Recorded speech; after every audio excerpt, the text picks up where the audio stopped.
When I volunteered to do a talk this month, I decided that every once in a while it would be helpful to review some of our major scriptures for those who are not totally familiar with them.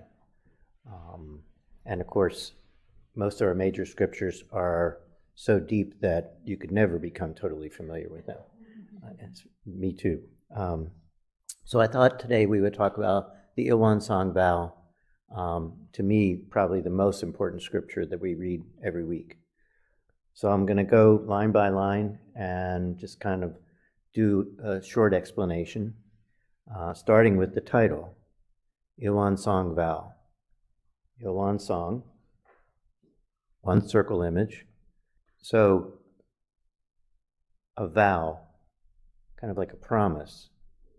As we go further along in here, we'll realize more about this vow and who we're vowing or promising something to. And I'll leave that there until we come back to it. So it starts with, Il-Won is the realm of samadhi beyond words and speech. Right there, you know something really complicated is going on. Number one, it doesn't say Il-Won-Sang, it says Il-Won. So we're talking about maybe kind of two different things, but they're related to each other.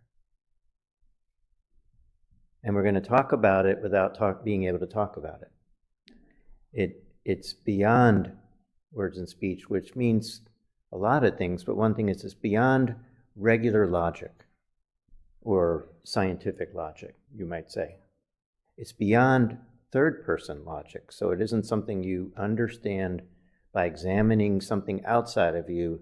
It's about seeing something inside of you, your mind.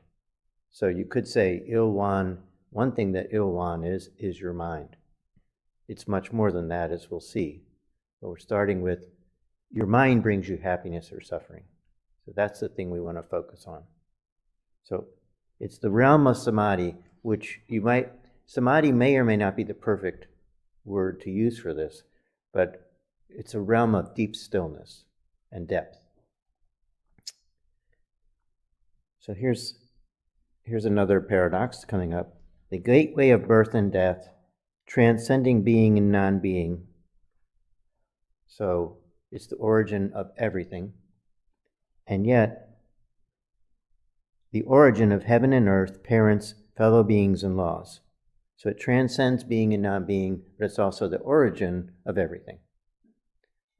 This is a characteristic of most Buddhist teachings in a certain way, is to go beyond regular thinking, go beyond regular logic, to rather contemplate these words and let yourself find something in them rather than explain them to yourself.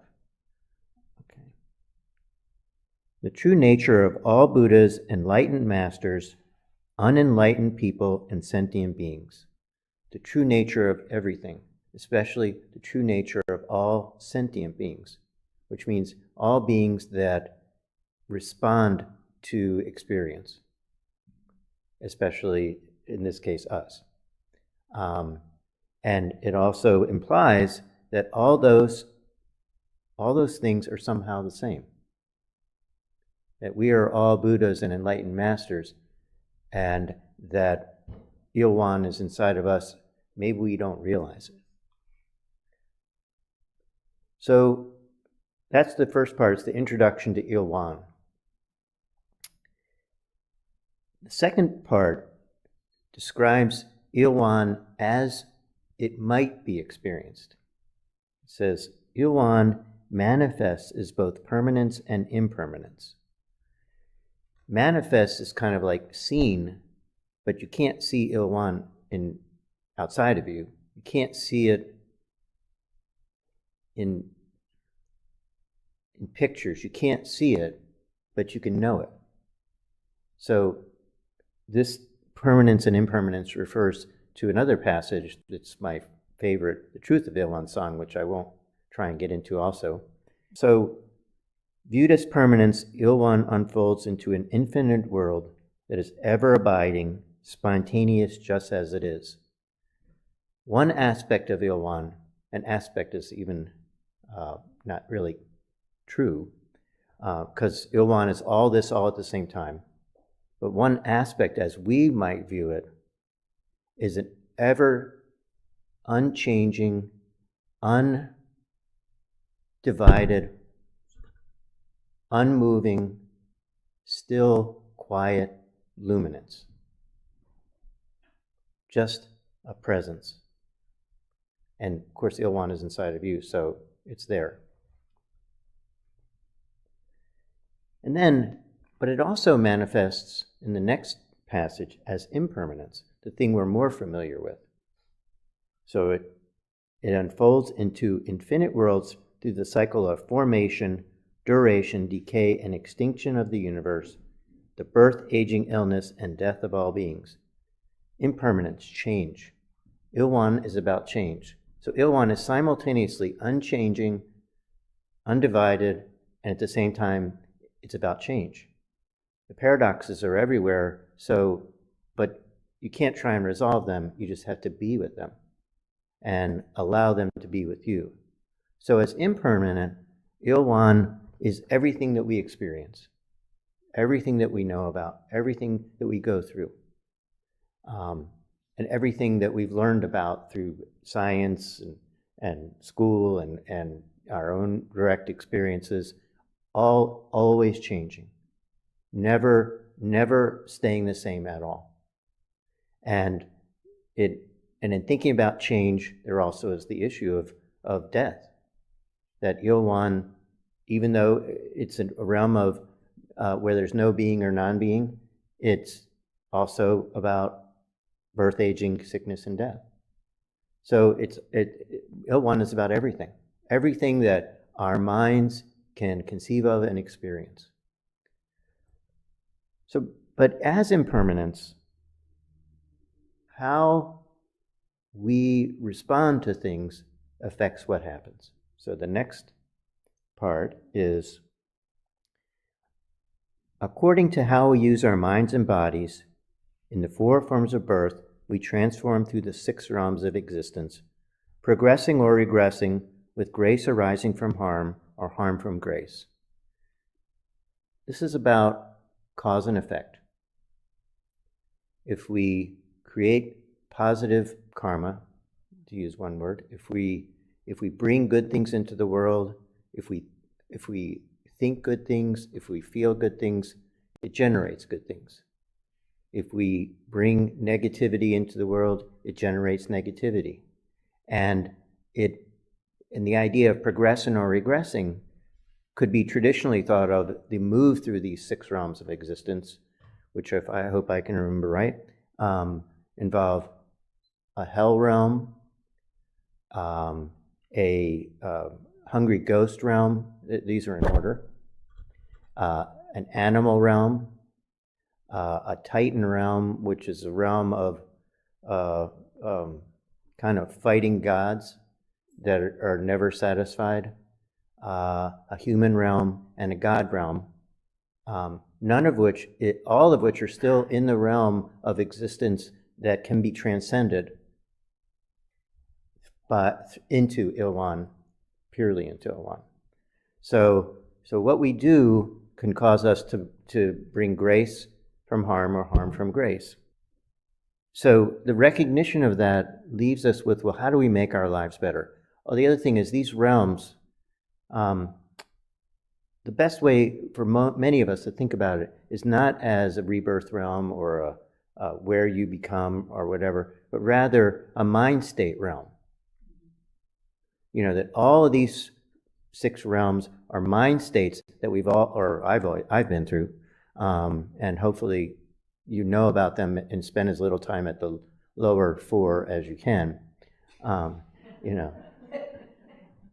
But, you know, through experiences and our reactions to experiences, we can either raise ourselves up to a higher realm, a more happy realm, less suffering realm, or we can respond and bring harm to ourselves by having negative responses. And so we work at that.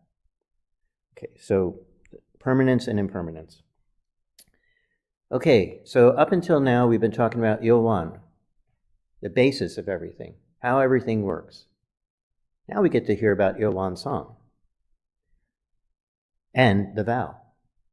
So, having understood these aspects of Il-Won, or starting to understand them, because understanding keeps going on and on and on, we realize that we have not reached awakening, and that awakening is the end of suffering and great happiness. So, therefore, we unawakened beings vow to practice wholeheartedly, modeling ourselves after Il-Won-Sang, the Dharmakaya Buddha, by. Il-Won-Sang is a model of something. It's not the something. It's a finger pointing at the moon of Il-Won.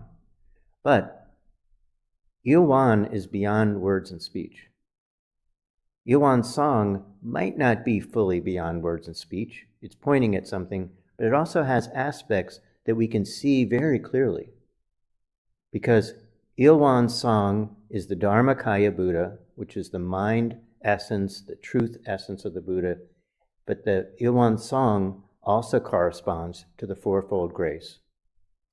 So when we're modeling ourselves after Il-Won-Sang, we're modeling ourselves based on the Fourfold Grace, which is heaven and earth, parents, fellow beings, and laws.